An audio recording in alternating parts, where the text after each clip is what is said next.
para peserta malam hari ini yang sudah pada join dan mungkin penasaran juga dengan topik kita malam hari ini, yaitu kenapa sih harus mulai invest di kripto gitu ya. Oke. Nah, sebelum kita mulai diskusi kita, aku pengen sapa-sapa dulu nih untuk para narasumber kita yang luar biasa malam hari ini sudah menyempatkan waktu juga untuk berbagi dan sharing ke teman-teman. Selamat malam Mas Dewangga Praksindo dari iCrypto Media. Malam Mas. Selamat malam Mbak Alia, terima kasih. Oke, malam Mas Dewa. Dan yang kedua nih ada Mas Vicky Fahrur Rosi, Community Engagement Toko Crypto Specialist. Selamat malam Mas Vicky. Halo, selamat malam, Ya, senang banget ya lihat teman-teman bisa join webinar sih. Buat malam ini. Apalagi malam-malam ya, biasanya orang udah pengennya tuh rebahan gitu nih, mereka masih semangat pengen belajar hal yang baru nih Mas Vicky. Iya, betul banget. Oke, nah buat teman-teman juga pastinya pokoknya kamu boleh tanya apapun, langsung aja chat di kolom komentar karena nanti bakal ada hadiah dari Mas Vicky juga, total hadiah senilai 300.000 nih, jadi dalam bentuk TKO ya gitu, dalam bentuk tanyalah, mumpung ada expert-expertnya di sini. Oke, nah mungkin banyak juga nih buat teman-teman yang masih belum tahu sebenarnya iCrypto Media itu apa sih, yang sekarang jadi penyelenggara webinar kita malam hari ini gitu. Nah, Mas Dewa boleh dong dijelasin sebenarnya iCrypto Media ini apaan sih Mas? Ya, terima kasih Mbak Alia kesempatan waktunya. Oke, jadi selamat malam teman-teman semuanya, selamat malam juga Mas Vicky. Terima kasih sudah menyempatkan waktu untuk ikut acara webinar pada malam hari ini. Nama saya Dewangga Praksindo, panggilannya Dewa, sebagai perwakilan dari iCrypto Media. Nah, izinkan saya untuk menjelaskan secara singkat mungkin ya kepada teman-teman semua tentang iCrypto Media ini sebenarnya apa sih gitu. Saya coba share screen. Kelihatan ya? Oke. Jadi iCrypto Media ini adalah salah satu platform untuk kita belajar cryptocurrency, untuk kita sharing tentang knowledge cryptocurrency, blockchain, dan sebagainya. Jadi singkat tentang siapa kami dan kenapa kami. Sejarah singkat, kami adalah ketemu di tahun 2018, bertemu di komunitas yang disebut Jogja YouTubers Network. Jadi kami ini basisnya ada di kota Yogyakarta. Lalu di tahun 2019 kita masing-masing mempunyai channel gitu. Jadi kita adalah sebagai content creator, ada yang niche-nya di konten gadget review, traveling, musik, teknologi, dan macam-macam. Di 2020 karena kita udah dekat dari komunitas Jogja YouTubers Network ini, kita sering sekali membahas tentang potensi-potensi ke depan itu ada apa sih gitu. Nah, kebetulan waktu itu kripto lagi happening banget dan kita membahas kripto, terus kita juga nyemplung di kripto, trading, mining, staking, terus coin hunt dan sebagainya. Akhirnya di tahun 2021 ini, tepatnya bulan Oktober kemarin, jadi baru 1 bulan umurnya iCrypto ini, kita dirikan ibaratnya startup lah di bidang industri media kripto. Nah, apa sih yang membedakan kita dari mungkin komunitas-komunitas lainnya? Jadi kita itu timnya berpengalaman di dunia digital media. Lalu juga kita ada salah satu tim kita official fasilitator Google SEO dan SEM. Juga ada tim yang berpengalaman membangun YouTube channel sampai dengan subscribers 50k.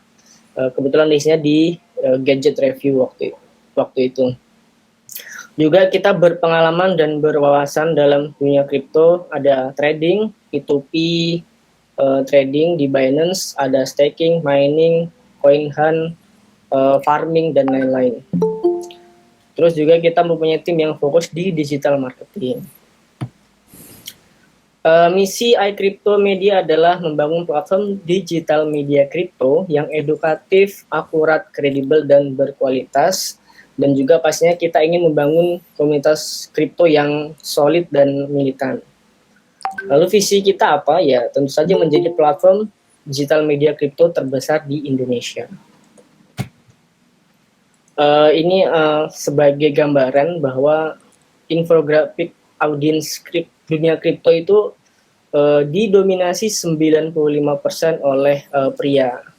Jadi mereka yang udah paling aktif dari mulai trading, staking, dan mining. Dan 5%-nya itu investor wanita yang mungkin sudah sadar dan tertarik dengan kripto. Usianya sendiri 95% didominasi oleh usia yang sudah produktif ya, dari usia 20 tahun sampai 45 tahun.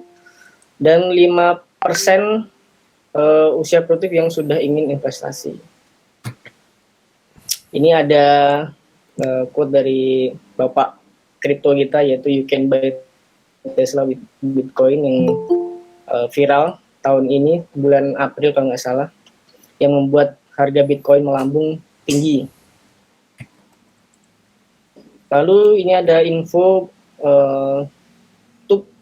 top tools media yang mempengaruhi kepada para investor dalam membeli aset kripto.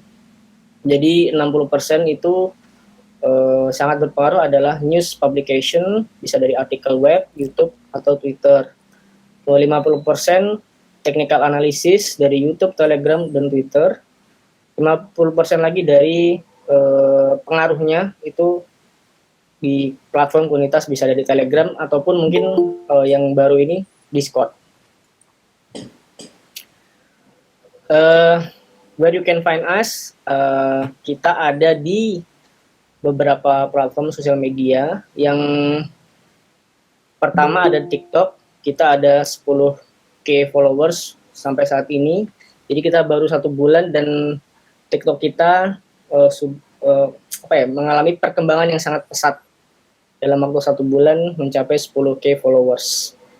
Tapi kita masih ingin membangun gaining komunitas traction di platform sosial media lainnya. Di YouTube saat ini kita masih hanya 56 subscribers dan 84 followers di Instagram. Oleh karena itu, teman-teman yang ingin belajar bareng kita, sangat kita encourage sekali untuk follow terus dan pantengin terus akun sosial media kita. Juga nantinya kita akan rencana membuat VIP group menggunakan platform Discord. Dan ini gratis teman-teman semua, tapi akan kita filter siapa yang bisa gabung di grup Discord kita. Semua platform sosial media kita username-nya ada di @iCryptomedia. Juga kedepannya kita ingin sekali membuat merchandise crypto shop gitu. Jadi selain membuat konten, kita juga ingin membuat merchandise kepada komunitas kita. Contohnya mungkin kaos tentang Bitcoin, kaos cryptocurrency lainnya, Raca, Catgirl, dan sebagainya. Dan kita saat ini sedang membuat konsep, mendesain merchandise-nya. Ditunggu aja infonya tentang merchandise kita, kapan kita rilis dan di mana kita akan jual. Oke, itu aja penjelasan atau introduction singkat tentang iCryptomedia. Teman-teman jika ada ingin pertanyaan bisa email atau bisa DM di Instagram kita atau bisa komen dan segalanya. Oke, thank you. Saya kembalikan ke Mbak Lia. Oke, thank you banget Mas Dewa. Oke teman-teman, jadi itu penjelasan mengenai iCryptomedia. Jadi teman-teman juga jangan lupa untuk follow channel-channel kami ya, apalagi YouTube nih. YouTube, Instagram, dan juga TikTok pastinya. Jangan lupa follow, oke? Nah, teman-teman kalau bisa di open cam dong, supaya bisa lebih interaktif lagi diskusinya. Kan lebih enak kalau saling tatap-menatap ya, kalau kita diskusi nanti, oke? Jadi sangat kami encourage sekali untuk teman-teman bisa open camp. Oke, kalau tadi Mas Dewa udah ngenalin apa itu iCryptomedia buat teman-teman yang mungkin baru dengar Toko Kripto gitu ya. Itu adalah aplikasi platform jual beli aset-aset kripto nih teman-teman. Jadi kalau teman-teman pernah dengar misalnya kayak ada Bitcoin, kemudian ada Tether, ada juga Ethereum dan lain-lain. Nah itu bisa beli di toko kripto dan juga toko kripto ini bahkan punya koin sendiri namanya TKO. Nah, aku yakin teman-teman di sini udah pada penasaran sebenarnya pengen tahu lebih lanjut tentang perkriptoan gitu kan. Kenapa saat ini lagi hype banget gitu kan? Nggak saat ini banget sih, maksudnya dalam beberapa tahun terakhir nih hype banget. Dan kenapa kok orang sekarang tuh ramai-ramai ngomongin kripto, investasi kripto? Apakah jaga lilin tiap malam bisa cuan gede sampai dikirain melihara tuyul nih kira-kira? Oke, kita mendingan langsung aja deh ngobrol langsung barengan sama Mas Vicky ini untuk pembahasannya kenapa harus mulai invest di kripto. Silahkan Mas Vicky. Oke. Aku coba presentasi ya teman-teman ya untuk pengenalan tentang kripto nih. Gitu. Iya. Penting ada. Iya.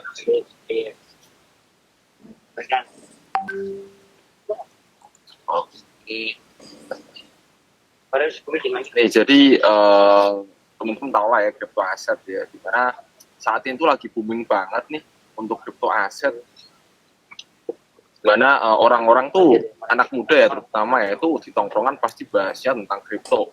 Biasanya kalau sekarang nih yang lagi booming adalah Doge tuh atau Shiba Inu, dimana kenaikannya itu di tahun kemarin bulan November tuh kayak masih receh banget ya, mungkin kisaran invest $1.000 sekarang udah jadi ratusan ribu dolar karena kenaikannya itu beribu-ribu kali lipat atau puluhan ribu kali lipat ya untuk Shiba Inu gitu. Nah sekarang sih udah tinggi banget ya untuk Shiba, jadi ya cukup hati-hati lah ya untuk Shiba.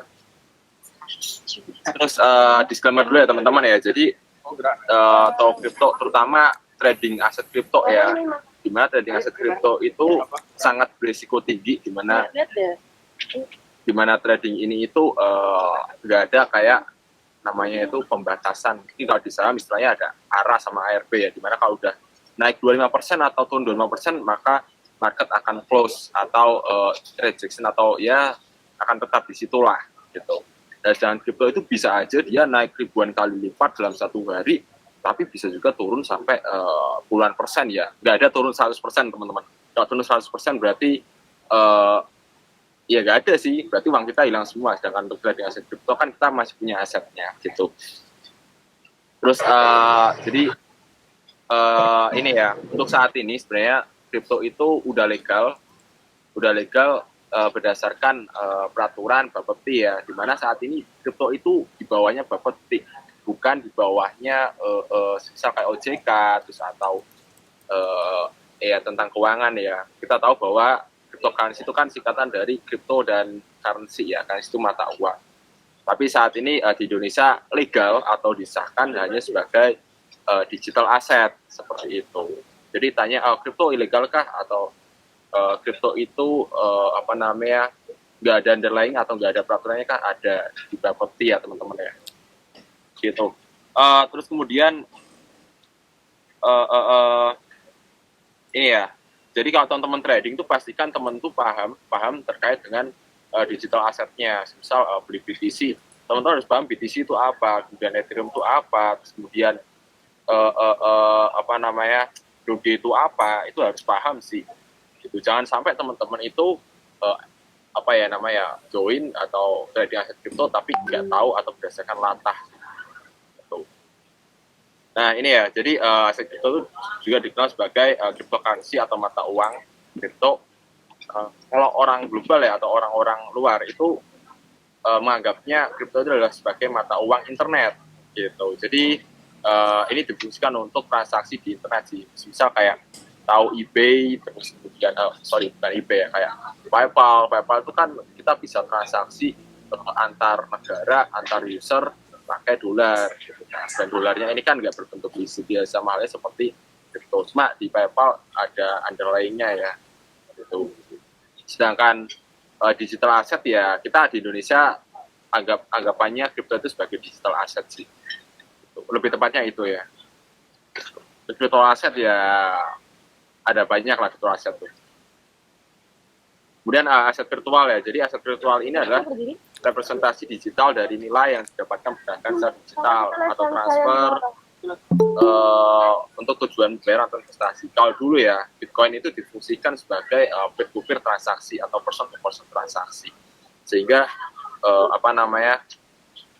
ini difungsikan juga sebagai mata uang internet tadi.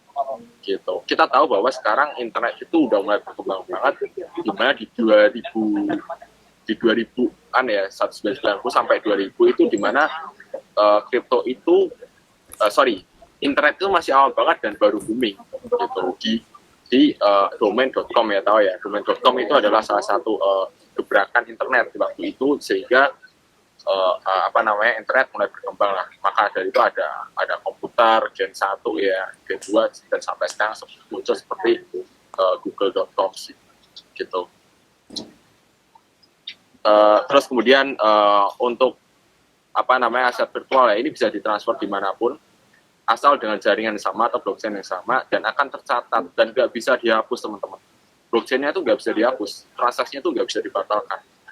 Bisa dibatalkan kalau misalnya ada hacker ya, di mana blockchain itu setiap komputer yang memiliki akses internet itu dia adalah sebagai istilahnya kayak sebagai mungkin server ya sebagai server, di mana mereka tuh bisa melihat loh, atau mereka bisa melihat transaksinya teman-teman gitu, validasi teman-teman. Jadi aman dan nggak bisa kripto itu nggak bisa dihancurkan. Sekali dia itu keluar di blockchain, dia nggak bisa dihapus dari blockchain. Yang ada kalau teman-teman tahu ada CoinMachine, rug pull ya. Nah setelah rug pull tuh kriptonya itu nggak akan hilang, dia nggak akan hilang dari blockchain, nggak ada. Dia tetap ada, cuma ya itu ya nggak gerak harganya gitu. Dan nggak ada transaksi biasanya, atau koin mati sih. Terus kemudian karakteristik aset virtual ya, atau cryptocurrency itu immutable, jadi kayak dia tuh aman atau secure dan dia tidak bisa dihapuskan. Terus kemudian dia hemat biaya dan waktu. Misalnya kita transfer dari Indonesia ke Amerika, dimana kita kalau di Indonesia itu pakai Western Union ya, dimana itu bisa sampai seminggu untuk pengiriman dari Indonesia ke Amerika, dan itu ada biaya transaksinya yang cukup besar tergantung dari seberapa banyak kita mengirim seperti itu. Nah, dengan adanya cryptocurrency itu kita hanya membutuhkan waktu beberapa detik aja dan fee-nya sangat murah. Misalnya kita ambil contoh lah ya, aku ngirim Bitcoin dari Indonesia ke Amerika, dimana orang itu butuh uang, mungkin anaknya butuh biaya kuliah lah, gimana. Nah, di Amerika tuh ada exchanger lokal, mungkin namanya Coinbase lah ya. Nah, aku punya Bitcoin, aku masih awam terhadap cryptocurrency gitu kan. Nah, gimana sih cara ngirim biar cepat gitu dan fee murah? Aku daftar di exchanger lokal di Indonesia, entah apapun itu, contohnya adalah Tokyo, kita beli Bitcoin lah Tokyo. Nah, setelah di Bitcoin di Tokyo, kita kirim Bitcoin kita ke Coinbase-nya atau akunnya anaknya kita yang di Amerika semisal. Nah, di Coinbase-nya itu tinggal mereka tuh jual aja Bitcoin-nya ke USD dan bisa langsung ditarik dalam waktu beberapa jam saja. Nah, hemat biaya dan waktu ya, dan pengiriman ini itu flat. Misal fee-nya ada 20.000 ya. Kita mau ngirim 30.000 rupiah ya, fee-nya 20.000. Tapi kita kalau ngirim 100 juta ya fee-nya sama 30.000 dan flat gitu. Dan Bitcoin juga limited supply atau ada pembatasan supply.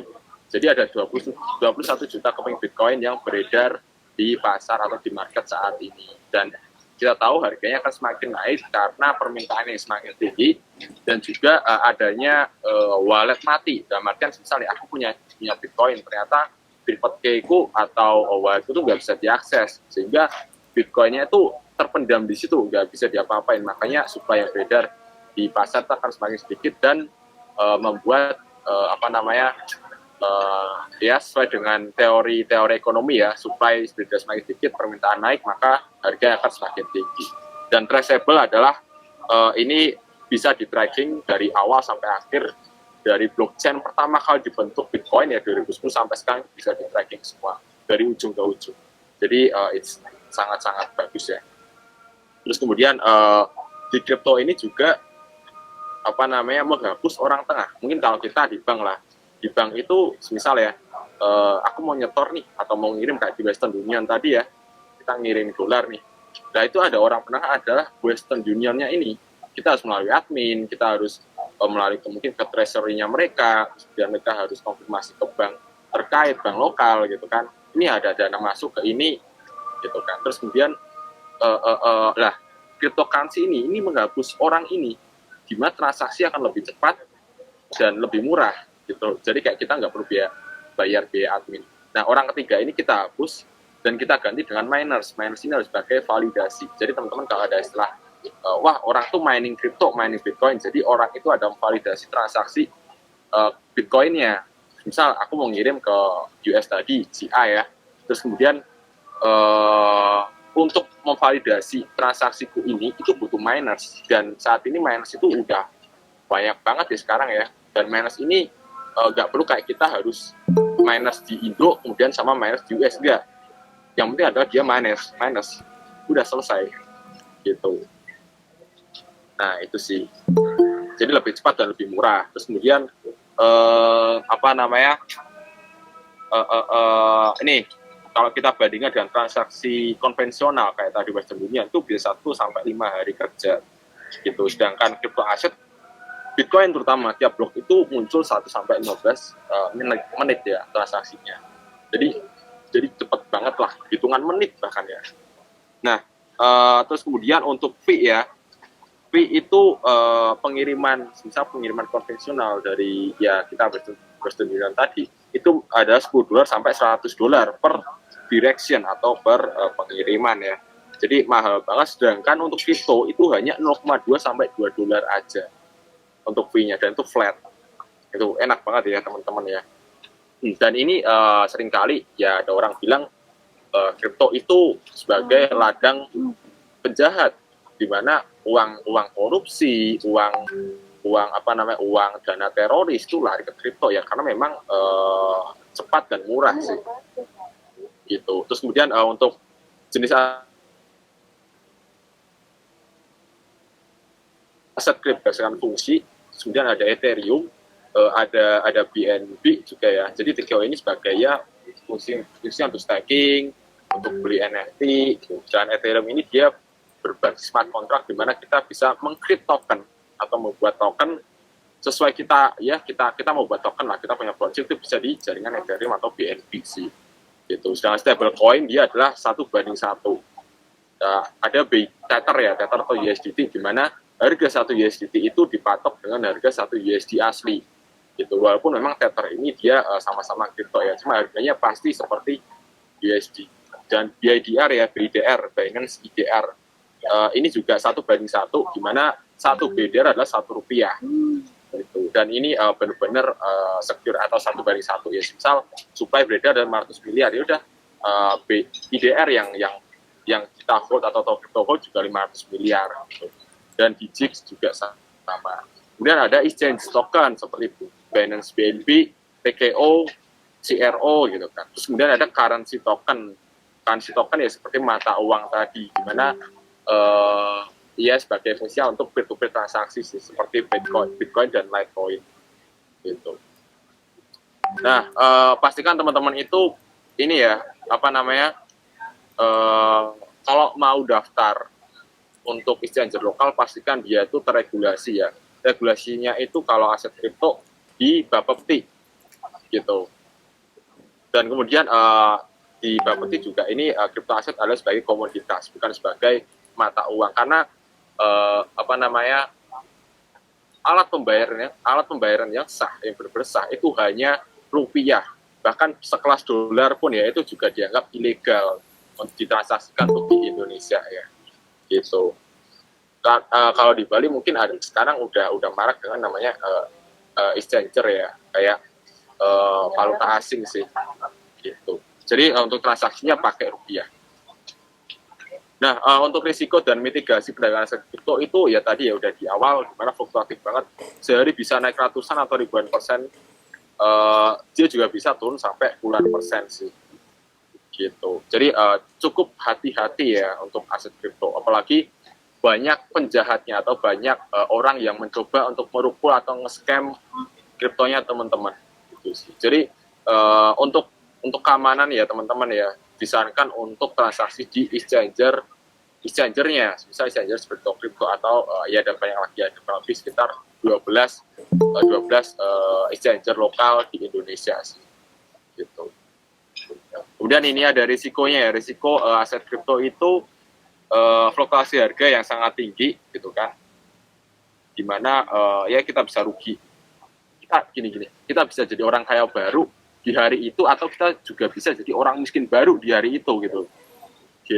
Mungkin kita misalnya invest 100 juta nih, wah naik sampai 10 kali lipat atau 1000%, jadi berapa tuh, jadi 1 miliar dalam 1 hari bisa. Cuma dari 100 juta ini jadi 10 juta bisa dalam sehari. Makanya agak hati-hati, apalagi ini kripto itu dia pseudonimus ya, jadi kayak transaksi dan sebagainya itu hanya tercatat di dalam blockchain aja, cuma kita nggak tahu orang itu yang pemilik wallet itu siapa. Itu teman-teman bisa cek. Kalau di BSC itu cek aja di BSC Scan, bitcoin.com itu cek aja di Bitcoin Tracker, terus di Ethereum itu ada ETH Scan ya, itu cek aja semua. Nah, jadi mitigasi atau apa namanya, sebelum kita ya intinya kita tahu lah ya, kita tahu sebelum kita entry di perdagangan aset kripto itu apa namanya, terdiri dari puluhan ribu jenis saat ini, kalau nggak salah sekitar 14.000 jenis kripto yang ada di yang tersebar di sekarang ya. Ini yang tercatat oleh CoinMarketCap, sedangkan istilahnya koin micin yang nggak tercatat di CoinMarketCap itu ada mungkin puluhan ribu ya. Makanya itu cukup berhati-hati.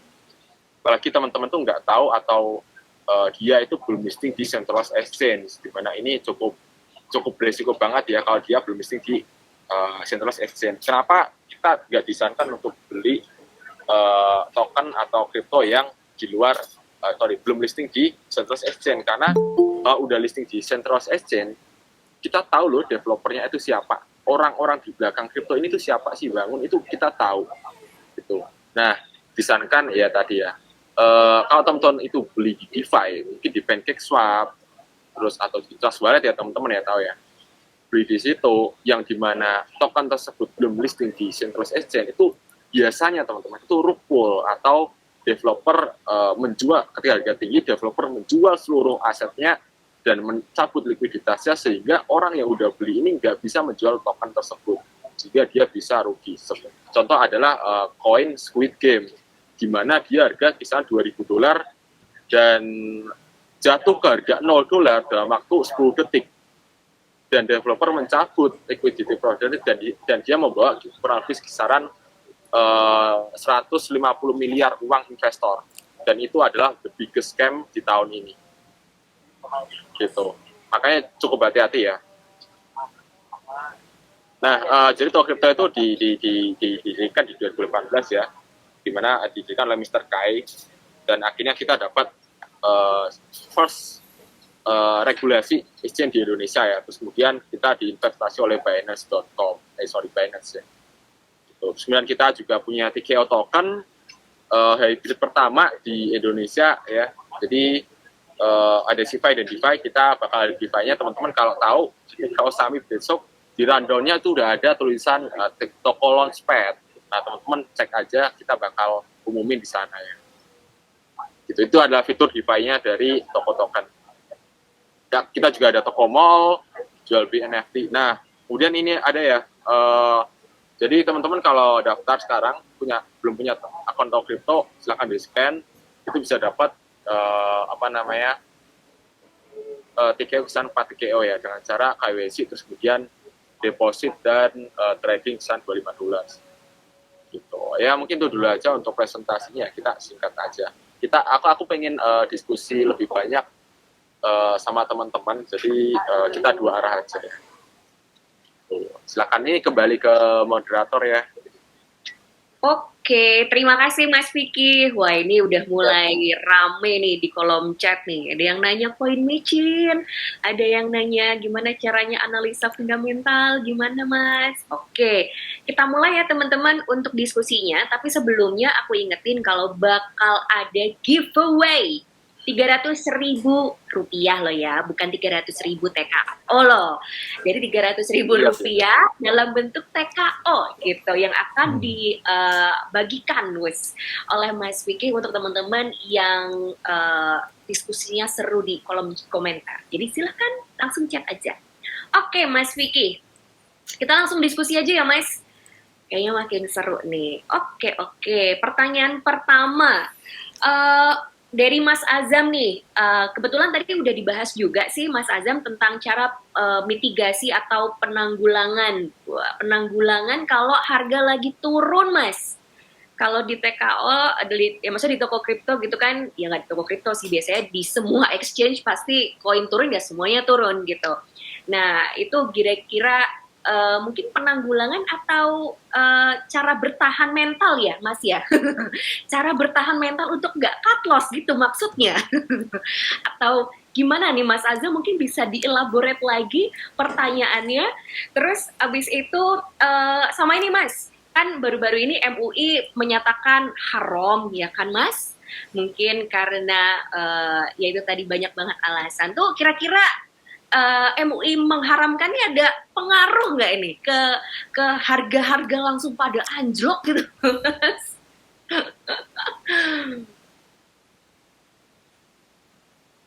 Mas Vicky, suaramu nggak kedengeran. Oke, sorry, kena mute ya. Jadi untuk mitigasi supaya kita tuh tahan atau gini deh. Sebenarnya ada tipe-tipe trader yang dimana dia tuh day trader, dimana tiap hari dia tuh di rumah trading. Dia benar-benar full time trader lah ya. Kehidupannya dia tuh benar-benar disokong oleh pendapatan tradingnya dia. Jadi kalau misal turun saya dengan teman-teman cari cuan 2% per hari, 2% dengan modal 10 juta nih, berarti 200.000 per hari ya, itu udah cukup banget lah ya. Ternyata harga itu turun 5% ya, itu seharusnya teman-teman kalau emang full day trader itu bisa di cut loss. Dan artian di cut loss ini ada mengamankan modal sudah 5% tadi. Bukan kita jangan melihat kita rugi 5%, banyak banget, enggak. Jadi ketika turun itu bisa di cut loss dengan catatan teman-teman itu tahu punya target kapan teman-teman mau entry lagi atau di harga kapan teman-teman mau entry lagi. Gitu. Jangan asal cut loss kemudian ya udah cut loss, kita nggak punya target melakukan pembelian, ya sama aja gitu kan. Jadi kalau teman-teman itu masih basic banget, nggak tahu trading crypto, itu teman-teman sambil belajar, sambil teman-teman tuh hold dulu aja, atau beberapa hold, beberapa trading pakai dana 100.000 aja deh, kecil aja. Yang penting teman-teman itu bisa lancar, tahu lah teknik analitisnya gitu. Terus kemudian jawab lagi yang haram sama halal ya. Jadi sebenarnya kripto itu balik lagi ke masing-masing teman-teman ya. Kalau di aku pribadi, kripto itu ada 4 tadi. Ada utility token, di mana token itu memiliki fungsinya. Misal TKO dia memiliki fungsi adalah centralized finance, di mana kita bisa dapat passive income dengan cara kita menghold atau kita menyimpan TKO tokennya kita ke server proof of staking. Itu blockchain ya. Jadi kayak kita ngehold doang, kita bisa dapat bunga, dan bunganya sekitar 20% atau 18% gitu. Untuk fix bunganya ya per tahun. Sedangkan ada juga yang namanya peer-to-peer transaksi, misal seperti Bitcoin. Di mana Bitcoin apakah ini dia haram? Sebenarnya ya enggak juga, karena dia itu memiliki basic atau fungsinya dia adalah sebagai blockchain atau pencatatan transaksi, peer-to-peer transaksi ya, kayak gitu, peer-to-peer transaksi. Jadi untuk mengamankan atau blockchain ini difungsikan untuk untuk perkembangan teknologi di kedepannya. Jadi bukan hanya sebatas spekulasi aja. Kadang-kadang teman-teman kalau mau beli Bitcoin atau kripto lah yang lainnya, itu spekulasi. Aku beli sekarang karena ini lagi naik banget gitu kan. Ini lagi hype di teman-teman, udah beli aja. Karena temanku yang kemarin aja dia nanam 10 juta jadi 100 juta. Aku pengen gitu. Pengen jadi kayak seperti itu. Ya teman-teman jangan ikut-ikutan ya. Dalam artian aku mau deh nanam 10 juta dengan harapan 100 juta. Itu namanya spekulasi dan itu haram. Gitu. Pasti kan teman-teman tahu. Dan ada banyak banget token-token yang istilahnya itu tanda kutip halal ya. Dia punya basic project-nya. Mungkin seperti Ethereum, mungkin seperti BNB, mungkin seperti Cardano, Solana. Nah itu adalah koin-koin yang dalam tanda kutip halal ya. Karena secara project-nya dia itu ya nggak ada yang nyeleneh gitu loh. Gitu. Nggak judi, maksudnya koin gambling kah juga enggak, apa koin spekulasi kah juga enggak. Gitu. Nah, teman-teman bisa cek di Coin Market Cap dan teman-teman bisa baca di web itu sih. Gitu. Oke, thank you Mas Vicky. Gimana Mas Azam? Sudah puas bertanya ini atau belum Mas? Atau open mic juga boleh Mas, sambil diskusi nih kita. Iya, open mic boleh, open mic. Oke, makasih penjelasannya sudah cukup jelas. Oke, ini kalau kurang jelas nanti tak bahas sendiri. Oke, ini Mas Azam tipe-tipenya ini yang tipe holder atau yang tipe kalau udah rugi langsung dredeg nih Mas, kayak aduh Ki mulai awal dulu sih kalau turun dredeg, tapi ya sekarang sudah terbiasa, kan nanti juga akan naik sendiri. Cuman kan yang tadi yang saya tanyakan, apakah pengaruh turun itu kan atau dari khususnya di Indonesia ini, apakah dari fatwa MUI itu sendiri sehingga semua harga koin itu turun, itu apakah itu sangat berpengaruh itu? Maksudnya yang sekarang lagi turun tuh apakah karena fatwa MUI penyebabnya gitu Mas Vicky, ataukah ada di USA sana lagi ada hal-hal lain gitu Mas? Jadi turunnya yang sekarang ini kan lagi turun berjamaah ya nih, lagi merah semua nih. Nah, itu gara-gara MUI apa Mas? Enggak. Jadi koin turun sekarang itu bukan karena fatwa MUI haram atau halal ya. Pasar kripto itu bukan seperti pasar lokal. Dalam artian ketika ada news lokal, harga bisa rontok ya. Enggak. Jadi kripto itu dia adalah pasar global, di mana fatwa haram dan halal ini udah lama banget dibahas ya. Udah dari 2000, ini aku main 2017 ya. Udah dari 2017 itu sampai sekarang halal haram itu selalu diperdebatkan. Dan untuk saat ini sih tak rasa ini ya teman-teman bisa bedakan antara haram dan halal itu berdasarkan caranya teman-teman itu melakukan trading di Bitcoin, sama teman-teman itu beli apa atau fungsi apa teman-teman itu membeli koin tersebut. Misal aku beli Ethereum karena dia memiliki apa namanya, wait bentar ya,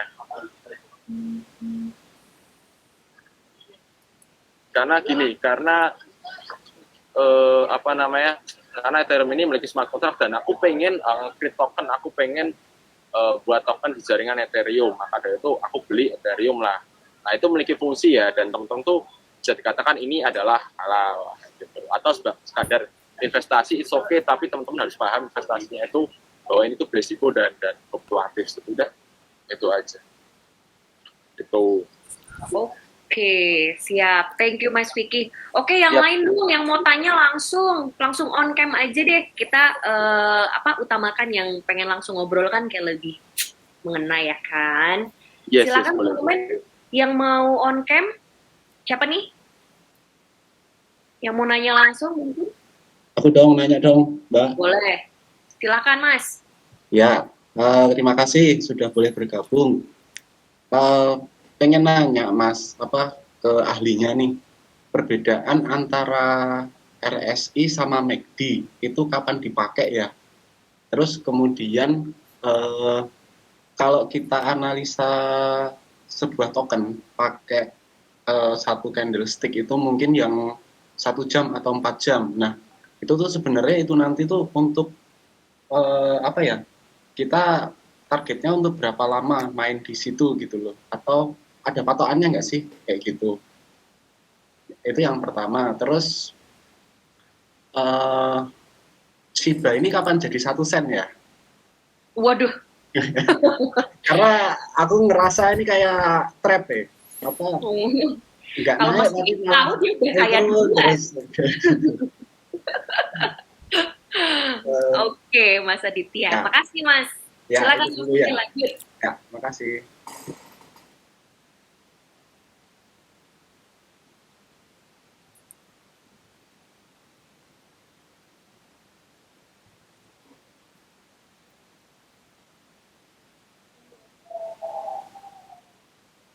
Oke, tadi pertanyaannya RSI dan MACD ya, Mas ya?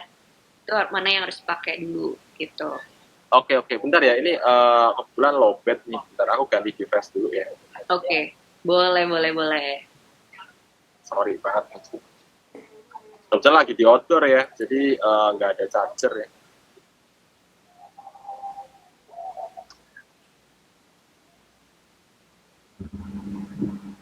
Mas Aditya ini berarti full time trader ya Mas ya? Enggak full time trader enggak, tapi seneng aja apa namanya ikut nyemplung ke kolam apa namanya kripto ini. Oke, tes udah ya. Dari kapan Mas? Apa? Ya. Baru belajar Mas, baru belum 1 bulan genap. Iya. Oke. Silakan Mas Vicky mungkin. Oke. Sebenarnya untuk MACD sama RSI itu kalau dari aku pribadi, aku penggunaannya itu pakainya adalah Bollinger Bands. Terus kemudian aku itu pakai RSI ya. Jadi sebenarnya RSI sama Bollinger Band ini hampir sama secara teknikal. Secara oversold dan overbuy itu hampir mirip-mirip lah. Cuma untuk konfirmasinya adalah RSI dan Bollinger Band untuk scalping sih. Gitu. Kalau dari aku pribadi itu scalper trader dan pakai time frame 15 menit.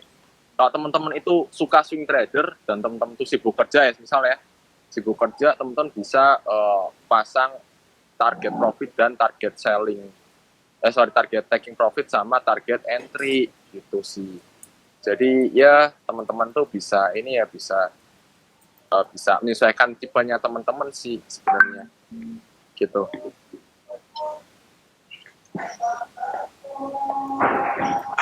Oke, gimana Mas Adit? Udah terjawab atau ada yang masih mau ditanyain lagi Mas Adit? Enggak sih, udah. Gitu. Udah? Oke. Karena oh iya. Udah, bener nih, udah. Pokoknya masih ada yang ngikut gitu. Soalnya kalau antara MACD sama RSI ini kadang apa ya? Kalau tak rasain tuh ada ya itu tadi ya perlu konfirmasi itu tadi ya berarti ya. Ya, konfirmasi dan teman-teman tuh bisa melakukan entry berdasarkan konfirmasi aja sih. Jangan teman-teman tuh asal entry ya.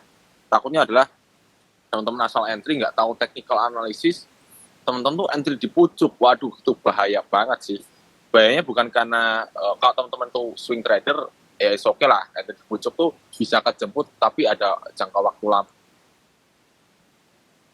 Maknya, lah kalau teman-teman scalper, udah kalau nyangkut di pucuk nggak bisa tuh, nggak usah ngapa-ngapain ya. Mau cut loss takut, biasanya gitu sih penyakitnya trader. Cut loss takut dia mantul lagi gitu kan. Itu ya sesuaikan dengan tipenya teman-teman sih, kalau dari aku pribadi. Oke, sama mental ya. Ya saranku ya Mas ya, pakai Fibonacci retracement sih. Wah itu cukup akurat untuk technical analysisnya. Easy. Ada support dan taking profitnya. Kalau boleh lanjut nanya. Gimana? Kalau pakai Fibonacci itu berarti nanti nunggu sampai yang 61,8 itu ya? Atau 50? Atau bagaimana ininya? Atau aneh Mas? Sebenarnya untuk supportnya itu kan ada rasio-rasionya ya. 0,5, 0,18, 0,36, 0,618 area Fibonacci ya. Ini sorry, berhubung laptopnya lagi mati ya. Jadi aku nggak bisa nunjukin chart contoh Fibonacci-nya sih. Teman-teman bisa cek di Google Fibonacci retracement gitu. Cek aja di situ ada area-areanya. Nah, sebenarnya kalau kita entry nih, itu kita bisa take profit di area 0,618. Di mana area ini adalah area golden area. Ini biasanya orang taking profit, kalau enggak ketika ketembus dia bakal turun. Jadi bukan turun ya, kayak naik lagi gitu. Dan itu ada level-levelnya, teman-teman bisa entry dan ya kalau udah ke level selanjutnya bisa jual, entry level selanjutnya jual gitu sih. Jadi aku pribadi intinya kalau mau take profit di area 0,618 sama 0,318 itu area taking profit sih. Gitu. Itu Fibonacci ya. Gitu sih Mas. Oke Mas Adit, aman ya? Ya, siap Mbak. Terima kasih banyak. Siap. Oke. Ya, terima kasih Mas. Nah, pertanyaan berikutnya itu dari Kak Joseph. Mas Joseph, langsung aja Mas. Langsung on mic aja lah. Oke. Boleh, silakan. Halo Kak Vicky, mau nanya nih. Sebenarnya yang mempengaruhi harga aset kripto itu apa Kak ya? Kenapa harga aset kripto itu begitu gampang naik turun dari berita saja atau dari tweet? Kayak misalnya ada influencer tweet, kayak Elon Musk tweet, harga naik begitu saja. Kayak seperti gampang dipom-pom gitu loh Mas. Sama satu lagi pertanyaan saya, ini kenapa ya mayoritas kripto itu mengindukkan BTC gitu? Kalau BTC-nya turun, semuanya ikut turun gitu. Kenapa Mas ya? Kenapa kok nggak ada koin apa? Kenapa ada koin yang bertolak belakang seperti gitu Mas? Itu aja sih Mas. Oke, thank you. Siap. Sebenarnya kenapa aset kripto itu, misal BTC turun, semua ikut turun ya, itu disebabkan karena psikologi dari trader, di mana wah BTC turun, di mana orang-orang atau trader itu udah terstigma bahwa ketika Bitcoin itu turun, altcoin akan turun sih, karena orang lebih cenderung untuk save USD atau save stable coin daripada mereka itu menyimpan altcoin atau aset kripto. Di mana siklus dari aset kripto itu market cap-nya adalah Bitcoin, terus kemudian dia ke big market cap seperti Ethereum dan BNB, kemudian dia setelah itu ke middle cap itu seperti mungkin kita nggak bisa seperti TKO lah ya, TKO. Kemudian ada altcoin, dia seperti ke coin micin gitu. Itu adalah siklusnya, dan setelah coin micin bakal ambruk dan Bitcoin akan naik lagi, dan siklusnya akan seperti itu terus. Nah, ketika ada news seperti Elon Musk menerima pembayaran Bitcoin misal nih untuk Tesla-nya, orang-orang akan kena FOMO. Sebenarnya orang yang membayar mobil Tesla dengan BTC ini itu sedikit, atau yang menggunakan BTC sebagai alat pembayaran untuk Tesla itu sedikit sebenarnya. Cuma karena beritanya ini itu cukup tinggi ya, atau cukup bagus untuk pasar kripto, orang akan lebih cenderung untuk membeli Bitcoin-nya karena sedang hype seperti itu. Itu ada trigger, dan kripto itu dia adalah 24/7 ya, marketnya tuh open terus, sehingga orang terutama para investor ya itu lebih suka menginvestasikan dananya ke kripto gitu, karena buka terus kan. Kalau kita invest ke saham ada jamnya, kemudian misal jam saham jam 9 pagi sampai jam 4 sore misal itu baru close saham. Nah, kalau orang luar mau invest saham ke Indo, terutama dia punya akun saham di Indo gitu kan, dia harus nunggu dulu sampai bursa efek Indonesia tuh udah buka gitu loh. Sedangkan kripto ini wah gila, dia buka terus sih. Jadi ya orang lebih suka di sini lah, dan lebih ganas ya, agresif kenaikannya. Itu. Gitu. Gimana Mas Joseph? Oh ya, cukup paham Mas. Ya udah Mas, itu aja sih. Oke. Ya, pertanyaan berikutnya nih Mas Hanif nih. Mas Hanif, open cam dong. Hadir Kak, hadir. Hadir. Oke, Ya. Mas Hanif silakan. Permisi Kak. Sebelumnya perkenalkan ya, saya Hanif. Nah, ini saya ingin bertanya nih Kak tentang fundamental dari kripto. Kan saya sebenarnya pindahannya Kak dari aset-aset ekuitas seperti saham. Nah, biasanya kan kalau mau melakukan analisa fundamental, patokannya ke laporan keuangan nih. Nah, kalau di dunia kripto kan pakainya white paper ya.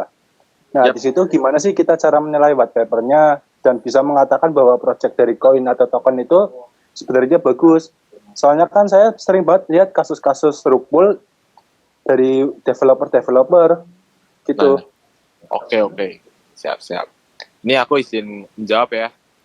Jadi untuk membaca fundamental dari kripto, yang pertama banget adalah siapa yang nyiptain. Udah itu aja dulu. Siapa yang nyiptain? Misal kalau sekarang sih mungkin seperti Jack Dorsey. Ya, Mas. Misal Raca lah ya, Raca ya. Raca itu yang buat adalah ibunya dari Elon Musk. Nah, kita tahu lah ya kali Elon Musk nge-scam atau Elon Musk itu dia menipu gitu. Itu kan. Makanya aku yakin bahwa kripto ini yang diciptakan oleh ibunya Elon Musk ini dia nggak bakal rug pull. Cuma masalahnya adalah selanjutnya adalah projectnya dia tuh realistis atau enggak.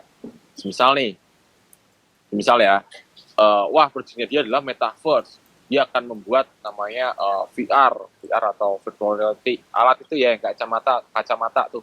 Dan kita bisa ya kayak main 3D gitu kan. Nah dia pengen VR ini setiap rumah tangga tuh harus ada. Lah ini kan agak mungkin bisa, cuma agak terlalu tinggi banget. Ekspektasinya terlalu tinggi. Nah ini cukup berhati-hati dengan ekspektasi atau menjanjikan project yang sangat-sangat excellent lah istilahnya. Apalagi misal nih, Jack Dorsey atau ibunya Elon Musk ini punya hal seperti atau angan-angan seperti mungkin bisa karena Elon Musk atau ibunya Elon Musk memiliki dana yang cukup gitu kan. Dimana dia bisa hire developer oke lah. Tapi berbeda dengan developer yang dia itu nggak terkenal tapi projectnya dia seakan muluk-muluk. Udah muluk-muluk, dia nggak punya developernya nggak terkenal, kemungkinan dana untuk merealisasikan projectnya dia tuh agak susah. Nah mungkin jatuhnya adalah mereka tuh menjual token developernya mereka, sehingga ada indikasi rug pull atau soft rug ya istilahnya. Nah hindarilah hal-hal seperti ini. Nah teman-teman ya sarankan kalau mau menghindari soft rug ini, teman-teman bisa membeli aset kripto di exchanger centralized exchanger, dan itu yang terbesar, misal seperti Binance atau Coinbase atau blockchain.com, di mana ini sudah terverifikasi secara developer dan developer dan sebagainya, ini udah berjalan dengan sempurna sih gitu. Jadi indikasi rug pull itu nggak ada, tapi indikasi untuk mengalami bearish atau downtrend masih ada sih gitu. Jadi nggak perlu takut, teman-teman disarankan untuk membeli aset kripto yang ada di centralized exchange aja. Itu saran dari aku ya. Jangan membeli koin-koin yang masih di DeFi karena cukup beresiko banget. Gitu. Itu sih. Oke, thank you. Nah, berarti emang itu salah satu bentuk mitigasi juga ya, Mas. Kalau takut akan rug pull ya mending belinya yang jelas-jelas aja di exchange-nya, apa di Binance kayak apa di toko kripto kayak gitu kan, yang udah jelas. Cuman kalau mau beli koin-koin micin ya high risk high return. Jadi ya siap-siap duitnya hilang sekejap, tapi ya kalau memang pas lagi mujur ya bisa naiknya sampai berkali-kali lipat sih ya, jelas itu. Dan ini ya, aku sempat mainan koin micin nih, ya sebatas have fun aja gitu. Misal dapat profit 1 juta ya 100.000 buat main koin micin lah ya gitu. Lah aku membeli 2 koin atau 3 koin lah di waktu itu, dimana ada namanya project itu tuh mangkrak, dalam artian dia nggak rug pull, dia nggak ngejual di blockchainnya developernya atau di wallet holder developernya itu nggak gerak sama sekali, cuma harganya turun terus. Karena apa? Karena developernya udah nggak ngurusin gitu loh. Nah kalau di centralized exchange mereka tuh ada kayak pressure, saya kayak cara kasarnya, lu kalau mau listing di exchanger gua, lu project lu harus jalan. Kalau project lu berhenti, gua delisting lu gitu. Nah itu adalah cara kasarnya ya. Kalau di DeFi itu nggak bisa kayak gini. Ya kalau udah listing ya udah dia Kalau mau exit ya tinggal cabut liquidity provider aja. Nah ini disarankan untuk entry di centralized exchange dan yang centralized exchange yang jelas gitu. Itu mitigasinya ya.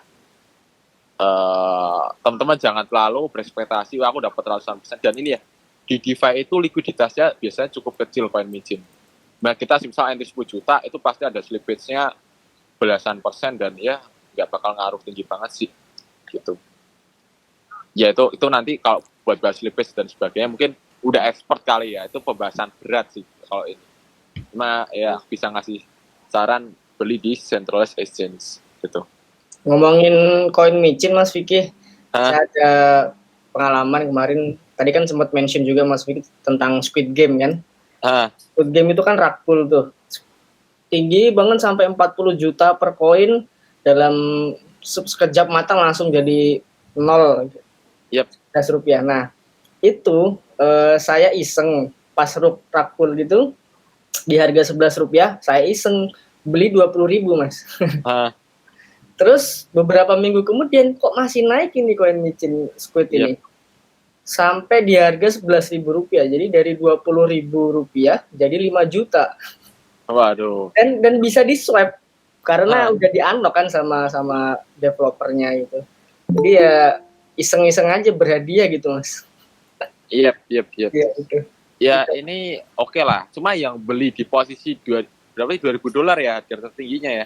Iya, di $2.000 turun sampai ke 0 kan, aduh nangis darah itu, apalagi dia udah jual mobil, jual tanah, buat pinjol gitu kan. Iya benar. Kalau Masnya mungkin entry di harga 11 rupiah, oke lah ya. Ya iseng-iseng aja Mas, udah rupul, coba iseng 20.000 gitu. Masih naik ternyata. Iya betul. Ya gitu. Gitu. Ya, dan intinya sih kalau main koin micin tuh ya nggak usah banyak modalnya ya kan, yang kita ikhlas beli makan gitu. Mak kalau koin micin ini lebih cenderung gambling ya, judi istilahnya, spekulasi. Secara candlestick kita nggak bisa ngelihat ya kan, kita nggak bisa ngecek, dan secara secara fundamental ya nggak bisa kita cek juga ya. Ini proyeknya berjalan atau enggak. Terus liquidity rendah, kemudian rug pull itu udah gede banget, pasti ada banyak faktor yang sebenarnya cukup berbahaya untuk koin micin sih gitu ya. Kalau dari aku pribadi kalau pemula jangan beli koin micin, coba jangan dengan berharapan kita bisa dapat puluhan kali lipat seperti tadi ya, 20.000 jadi 5 juta, mungkin satu banding banyak lah yang koin-koin tersebut gitu. Apalagi koin yang udah turun 99% ya itu ya, dari $2.000 sampai itu kan, wah orang nih, kalau aku pribadi ya, wah gila, ini aku yakin nggak ada token yang dimana dia 99% dia turun dalam, kemudian dia nggak bakal mantul, paling nggak mantul 1% aja, itu udah pasti bakal mantul ya. Cuma mantulnya memang berdasarkan ya masing-masing news lah ya gitu ya. Saranku hati-hati. Sekarang koin micinku yang aku pegang udah ya tak biarin aja tuh, yang awalnya 30.000 jadi 1.000 rupiah sekarang, udah tuh dihitung aja ya itu ya turunnya berapa persen gitu. Oke Mas, Mas Vicky boleh dong share. Jadi menurutku kan ngomongin soal kripto itu nggak hanya sekedar trading ya, maksudnya tuh menurutku instrumennya tuh juga banyak banget gitu loh untuk kita bisa cari cuan di situ. Nah mungkin boleh dikasih saran juga kira-kira opsi-opsi apa misalnya kayak buat pemula let's say gitu, selain trading spot misalnya, yang lain apalagi Mas pilihan-pilihannya? Oke, sebenarnya kalau mau cari yang halal ya itu adalah trading spot. Kenapa sih halal gitu? Karena kita punya power buying atau kita bisa nego istilahnya. Misalnya Bitcoin sekarang 700 juta nih misal nih. Kita bisa nego atau kita bisa pasang harga order limit 650 juta. Nah, itu kan kayak kita jual beli di real life kan ya. Kita bisa nego di harga segitu. Cuma posisi market sekarang masih di harga 700 juta gitu kan. Nah, tunggu sampai harganya itu turun sampai ke 650 juta yang kita pasang limit order tadi. Kemudian kita bisa juga jual, kita ketika kita punya Bitcoin kita beli di 650 juta, kita juga bisa jual di harga 750 juta atau 1 miliar mungkin ya. Itu kita bisa tinggal pasang order limit juga, order limit taking profit ya, order limit jual. Udah, kan kayak jual beli online, cuma bedanya adalah barang apa yang diperjualbelikan. Dan barang ini apakah bermanfaat gitu loh. Nah, yang dipertanyakan adalah para MUI mungkin ya. Jujur dari aku pribadi, mereka itu kurang expert. Ini bukan aku menjelek-jelekan MUI ya. Cuma kurang expert atau kurang mendalami terhadap market kripto itu sendiri. Mereka mengira kripto itu sekadar spekulasi, padahal kripto itu dibagi empat kategori, di mana ada utility token, ada security juga, security token. Security token ini ya semacam saham lah ya.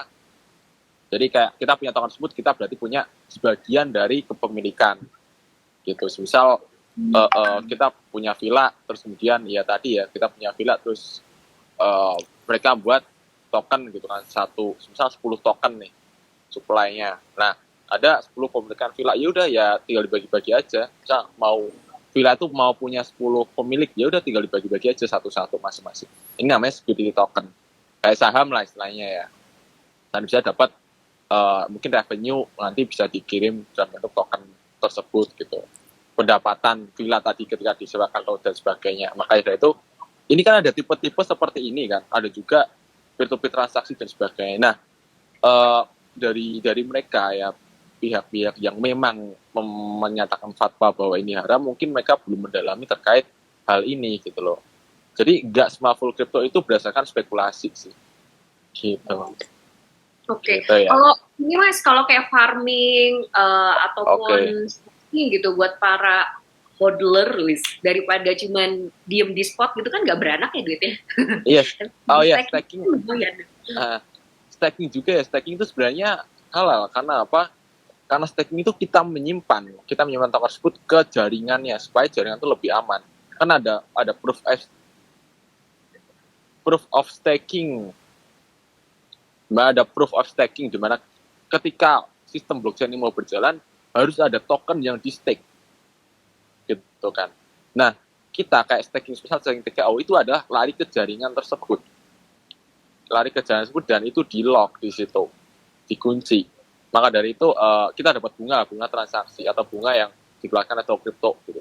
Kita sebagai bonus karena teman-teman mengamankan jaringan ini.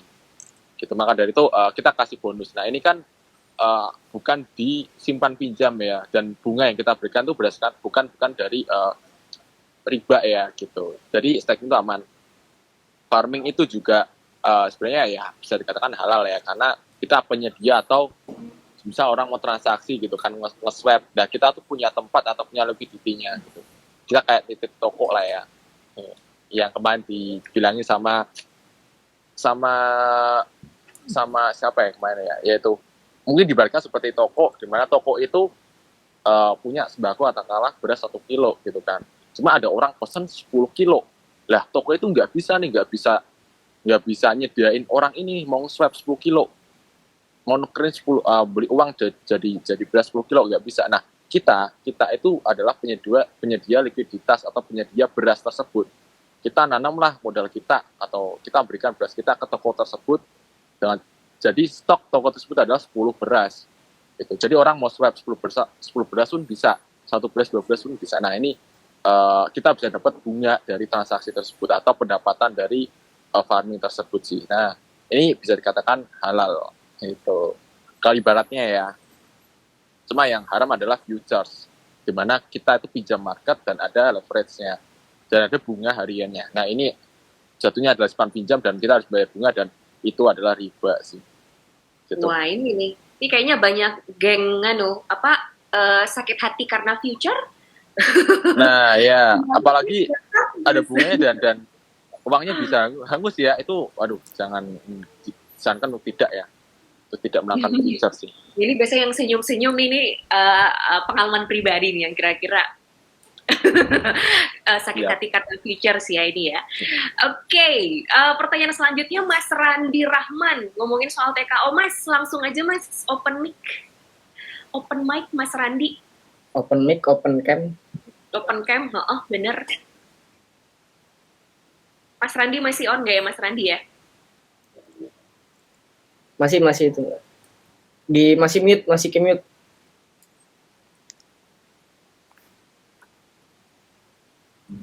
Mas Randi. Nggak ada suaranya. Makan keliling Indonesia. Kirain loh, kok ada yang suara-suara duduk nih. Dari mana ternyata? Oh, salah. Oke, nggak, kalau gitu dibacain aja deh pertanyaannya Mas Randi deh. Mas Vicky, kalau untuk utilitas, nah ini dia nih. Oke, Mas Randi, silakan Mas, langsung. Cek. Ya. Kedengeran, aman-aman. Oke, wabarakatuh. Terima kasih sebelumnya buat Aiko sama toko kripto yang udah bikin acara ini dan udah memperbolehkan saya untuk ikut. Boleh. Silakan Mas Randi. Jadi saya mau nanya, saya kan sebelumnya main di Binance kan. Nah, itu ada token koin BNB yang memang utilitasnya itu banyak banget, dan kebetulan toko kripto adalah anakannya dari Binance, bisa dikatakan kayak gitu lah ya. Nah, apakah kalau kita nge-hold TKO, apakah utilitasnya itu akan sama kayak BNB yang dimana kita bisa ikut launchpad atau banyak dapat airdrop mungkin dan segala macamnya, atau apakah mungkin nanti akan ada utilitas yang lebih banyak dari itu, mungkin bisa buat pesan GoFood, Gojek? Ya, tanya itu sih. Sip. Ya, terima kasih. Nih, kalau pertanyaannya Mas Vicky, kira-kira Kan TKO lokal banget nih gitu. Yap, sebenarnya fungsi dari TKO itu banyak banget ya sebenarnya. Ada toko swap itu DeFi-nya atau kripto itu bakal ada soon ya. Mungkin di Q4 ini atau ya Desember mungkin ya. Desember bakal ada toko swap, ada toko launchpad juga, ada staking, ada NFT mall, ada farming juga, ya banyak sih sebenarnya fungsi dari TKO ini. Jadi mungkin kedepannya bisa seperti BNB, karena kita saat ini kan masih muda banget ya, kita belum ada 1 tahun lah, kita masih muda banget dan kita terus berkembang, dan teman-teman cukup baca white paper-nya, kita selalu tepat waktu, dalam artian kalau kita ada di Q4, misal toko swap Q4, ya udah kita di Q4 bakal ada, gitu loh, bakal ada, cuma waktu kapannya itu belum ada. Waktu tanggal fixnya gitu sih Mbak, sejauh ini kita selalu tepat waktu. Nah, untuk utilis dari TKO ini kita bisa jalan-jalan ke apa namanya, ke beberapa ke misal luar negeri, beli pesawat, hotel dan sebagainya pakai Travala. Nah, ini sebenarnya nggak boleh secara karena Travala ini kan dia secara global ya, kita targetkan adalah ini tuh untuk global. Di Indonesia disarankan untuk tidak melakukan pembelian tiketing hotel dan sebagainya melalui Travala, karena ini melanggar peraturan dari pemerintah ya, atau regulasi. Gitu. Ya ada banyak lah untuk utilitas kedepannya. Gitu. Boleh nambah lagi pertanyaan? Nanya soal TKO Swap tadi ya. TKO Swap itu berarti lebih kayak decentralized atau gimana, atau mungkin kayak gimana tuh? Mungkin bisa lebih dijelaskan dengan singkat mungkin? Ya itu fully decentralized ya. Jadi antara crypto exchanger sekarang dengan toko swap itu akan berbeda. Cuma masih dalam satu under management sih. Gitu. Oke, terima kasih Mas Vicky. Ya. Jawabannya. Itu kalau toko swap bisa nge-swap micin-micin juga apa baru yang koin-koin yang udah ke list di situ, Mas? Nah, kalau itu nanti tunggu dulu aja ya, karena emang toko swap kan masih baru. Kalau emang mau nge-swap koin micin kan berarti harus ada liquidity providernya, gitu kan. Mungkin kalau sekarang ya rame di PancakeSwap, karena emang orang pasang liquidity provider di situ, gitu loh. Toko swap mungkin masih baru dan ya ada beberapa koin yang tidak bisa di-swap di situ sih. Dan ya akan berkembang lagi ya untuk toko swap ke depannya. Oh ya, nambah pertanyaan lagi dong. Boleh. Soal TKO Swap tadi kan. Nah, kan kita bisa nambah apa ya, liquidity atau misalnya kalau kita punya project, kita bisa masukkan ke situ lah, kasarnya lah ya. Nah, apakah nanti mungkin untuk keamanan lanjut, apakah mungkin ada KYC atau apa gitu? Mungkin. Kalau atau di memang DeFi, dibiarin kayak biasa aja? di DeFi nggak ada KYC sih, pasti ya. Untuk TKO swap-nya ya? Yes, benar. Nggak ada KYC-nya. Tapi teman-teman kalau mau nyairin ke bank kan tetap harus ke centralized agent kan, gitu. Dan itu akan maksudnya adalah developernya itu apakah dia bisa memasukkan projectnya ke dalam situ tanpa kita tahu developernya siapa, ataukah kalau developer yang mau masukin ke swap itu harus ada KYC gitu? Oh, kalau itu sih nggak perlu KYC developer ya. Oh, nggak perlu ya? Yang penting mereka pasang liquidity provider aja udah selesai sih. Sebenarnya teknis DeFi. Cuma untuk teknis toko swap ke depannya mungkin ya kita sesuai dengan regulasi aja lah ya. Kalau emang dari mereka, misal mereka butuh konfirmasi, mungkin nggak KYC ya, karena kalau KYC jatuhnya kayak centralized exchange jatuhnya. Gitu. Oke. Gitu sih. Oke, terima kasih. Iya, silakan.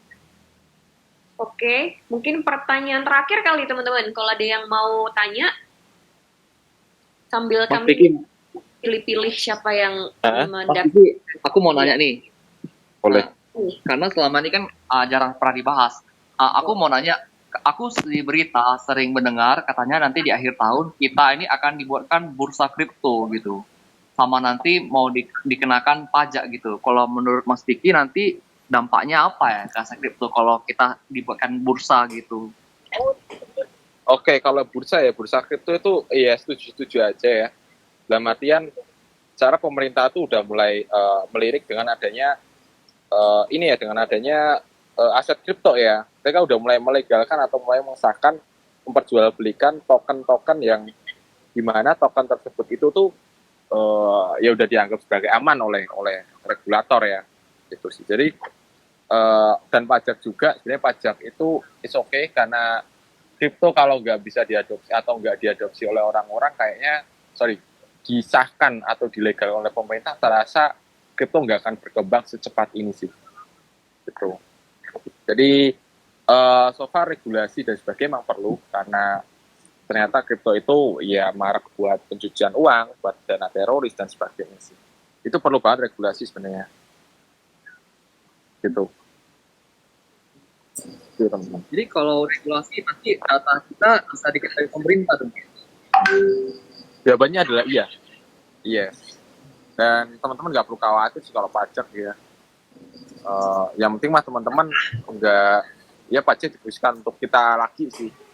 Gitu. Pendapatan pemerintah nanti lari ke infrastruktur gitu kan, entah jalan, entah pembangunan sebagainya, ya balik lagi ke kita. Jadi nggak perlu skeptis dengan pajak ya. Oke. Berarti ya bursa kripto ini dampaknya bagus lah gitu ya, bisa nanti dilegalkan, nanti orang-orang bisa jadi lebih aman lah gitu ya. Yes, benar banget. Mas. Oke, thank you. Maksudnya aku penasaran deh ngomongin soal pajak karena beberapa waktu lalu kan memang lagi ramai banget ya yang dimana kalau pendapatannya itu misalnya di atas 500 juta terus dia harus bayar 30% atau berapa gitu. Oke, yang pendapatan itu ya. Ngelihatnya dari mana sih? Apa maksudnya? Ini kan nggak ada pajaknya nih. Sebenarnya pajak yang dibilang oleh yang sempat di-stitch oleh Sri Mulyani ya, Menteri Keuangan, pendapatan di atas 3 miliar akan kena pajak 30% kurang lebih. 5 miliar, sorry.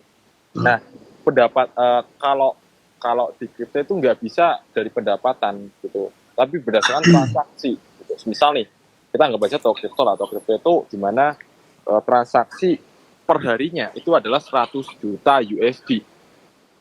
Itu kalau di rupiah kisaran 1,5 triliun dan pajak pendapatan untuk kripto ada 0,1%-nya dari situ. Maka pendapatan per hari untuk kripto adalah 15 miliar per hari ya pendapatan. Dan kemungkinan apa namanya dari pemerintah mungkin pajaknya adalah biaya transaksi, di mana misal nih pajak transaksi atau kripto adalah 0,1% atau pendapatannya di situ ya. Jadi teman-teman ketika trading ya akan kepotong 0,1%. Nah, mungkin dari pemerintah akan menambahkan pajak ini, jadi kemungkinan 0,005%.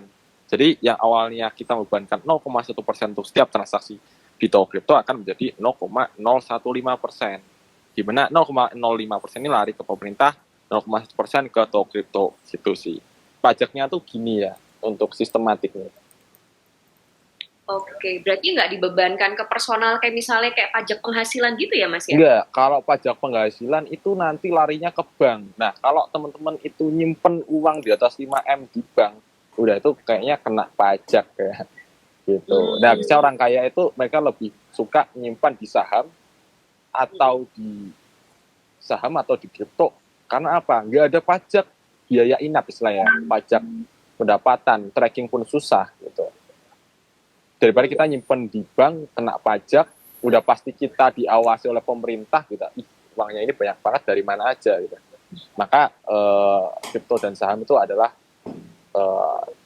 tempat buat larinya uang-uang orang-orang kaya biasanya sih, gitu. Oke, berarti kemarin isu-isu untuk yang ada dikenakan pajak yang lumayan wow banget itu kayaknya masih belum bisa terrealisasikan banget. Ya. Kalau itu Kita nanti ya? pendapatan gaji sih lebih tepatnya ya. Kalau misal per tahun 5 miliar tuh gajinya, berarti per hari 400 bukan per bulan kisaran 400 juta pendapatan. Ya makanya gajinya atau kepotongnya pajaknya bakal kena banyak di situ. Gitu loh. Itu sih. Pendapatan saham pun nggak kena pajak ya pendapatan saham. Gitu. Ya mirip-mirip lah. Gitu. Oke, teman-teman, berarti itu juga jadi salah satu alasan kenapa invest di kripto gitu kan? Mungkin karena pajak-pajak ini agak bisa gitu deh ya. Iya, cara kasarnya bisa dipermainkan lah ya. Belum terlalu saklek banget lah gitu. Jadi yes, benar. Akalin. Oke, teman-teman, kayaknya diskusi kita harus berakhir. Lumayan panas ya. Kayaknya toko kripto harus sering-sering loh kerjasama bareng, bikin kita diskusi secara rutin asik sama iCrypto Media. Pada setuju nggak nih? Setuju lah ya. Pada diem-diem aja sih. Yes. Iya, ntar pembahasannya juga makin berjenjang nih, ada dari yang basic kemudian naik. Dan Mas Vicky, kita sempat ngobrol kita bisa ngadain seminar atau workshop offline gitu ya mungkin. Yes, boleh. Mau buat workshop online boleh. Teman-teman mau buat di kota, misal teman-teman punya komunitas di Bandung, oke, gas aja sih, langsung kita ke Bandung, tinggal siapin aja tanggalnya gitu. Gampang sih kalau itu. Iya. Mungkin nanti kedepannya mungkin di Jogja sih, Mas Vicky, kita bisa ngobrol-ngobrol lebih lanjut lah. Yes, mau ke Jogja gas aja gitu. Santai. Oke. Berarti kemungkinan kita bakal bikin event-event seru lagi barengan sama toko kripto sudah ada di dalam benak sih, tinggal direalisasikan. Oke, aku yakin teman-teman juga penasaran dan nggak sabar ini yang siapa sih yang ngedapetin hadiah giveaway gitu kan berupa PKO. Sebenarnya yang tadi nanya on cam sih itu semuanya ya. Jadi ada Mas Aza, Mas Randi, Mas Hanif, Mas Aditya, dan Mas Joseph juga semuanya dapat. Jadi silahkan kamu bisa kirimin wallet address-nya via DM ke iCrypto Media. Ya, jangan lupa follow. Jangan lupa follow toko kripto juga. Kalau nggak follow nanti nggak dikirimin. DM Instagram ya Mbak ya? Ya, DM Instagram ya di iCrypto Media. Terus jangan lupa sekalian follow juga kalau gitu. Oke. Iya, kali aja nanti ditambah-tambahin dikit lah sama Mas Vicky kali. Yes. Oke, jaringannya BSC 20 ya. Oh ya, untuk distribusi hadiahnya mungkin kisaran 3 hari kerja untuk hadiahnya, TKO-nya ya. Oke, pakai Smart Chain ya, gengs. Yes. Walletnya. Nanti kalau pakai BP2 nanti nggak nyampe-nyampe sampai besok. Ya. Oke, kalau gitu terima kasih Mas Vicky, thank you Mas Dewa dan teman-teman yang sudah ngobrol-ngobrol malam hari ini, seru banget. Sampai jumpa lagi di event-event mendatang. Assalamualaikum warahmatullahi wabarakatuh. Sampai jumpa. Waalaikumsalam. Thank you Mas Vicky, thank you semua. Terima kasih Kak. Thank you semuanya. See you. See you.